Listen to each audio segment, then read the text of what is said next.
নবম শ্রেণী বার্ষিক পরীক্ষা সিলেবাস 2024 সকল বিষয় একসাথে আজকে তোমরা দেখতে পারবা এবং মান বন্টনগুলো দেখতে পারবা। তো দেখো, প্রথমে বিষয় হচ্ছে বাংলা, অধ্যায় নং হচ্ছে এখানে 1 2 3 4 5 6।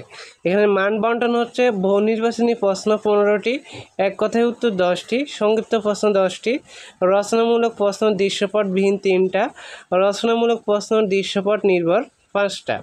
তারপরে গণিত 2 3 5 6 7 9, এই অধ্যায়গুলো পড়তে হবে, করতে হবে অঙ্ক। এখানে বহু নির্বাচনী প্রশ্ন 15টি, এক কথায় উত্তর 10টি, সংক্ষিপ্ত উত্তর প্রশ্ন 13টি, রচনামূলক প্রশ্ন 60টি। তারপর ইংরেজি, এখানে ইংরেজি কম আছে, অধ্যায় 6 8 9 এই 3টা। তো এখানে প্যাসেজ এমসিকিউ থাকবে, শর্ট কোশ্চেন, ম্যাচিং, তারপরে এগ্রিমেন্টস, তারপর হচ্ছে কমপ্লিটিং টেবিল, তারপর হচ্ছে শর্ট কোশ্চেন, তারপর হচ্ছে তোমাদের রাইটিং সাইড থাকবে, রিডিং প্যারাগ্রাফ, তারপর হচ্ছে তোমাদের ইসিজি, এগুলো থাকবে। হ্যাঁ, এগুলো হচ্ছে ইংলিশ। এখন আমরা পরের অংশগুলো দেখব। বিজ্ঞান, দেখো অধ্যায়গুলো আগে দেখো, 1 2 4 5 6 7 8 9 10, মান বন্টনগুলো আমরা একসাথে বলবো।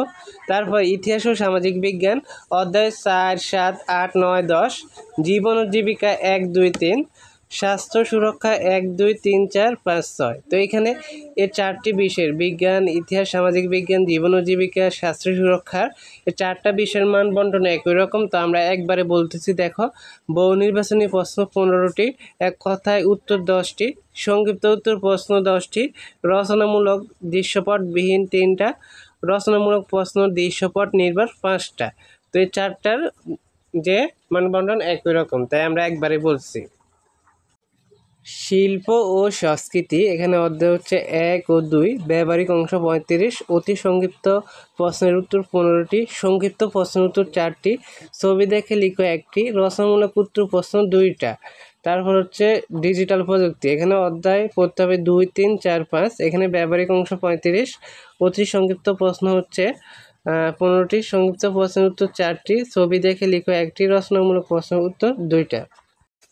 ইসলাম শিক্ষা, পৃষ্ঠা হচ্ছে 10 থেকে 23, 34 থেকে 60, 83 থেকে 108, 109 থেকে 129, 139 থেকে 151, 157 থেকে 160, 167 থেকে 171।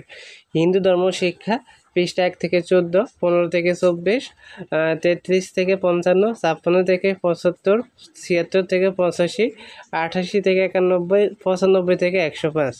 তো এখানে মান বন্টন এই 2টা বিষয়ের, ইসলাম শিক্ষা এবং হিন্দু ধর্ম শিক্ষা, মান বন্টন সেম। তো আমরা এখন এখানে নৈবিত্তিক প্রশ্ন 15টি, নৈবিত্তিক প্রশ্ন এক কথায় উত্তর 10টি, সংক্ষিপ্ত প্রশ্ন উত্তর 5টি, রচনামূলক প্রশ্ন দৃশ্যপটবিহীন ও দৃশ্যপট সহ 5টি। তো আশা করি তোমরা সিলেবাসটি দেখে অনেক উপকৃত হয়েছে। আমরা এক এক করে তোমাদের সকল বিষয়ের সাজেশনগুলো দিয়ে দেবো, তাই সকল চ্যানেলটি সাবস্ক্রাইব করে রাখবে। ধন্যবাদ সবাইকে।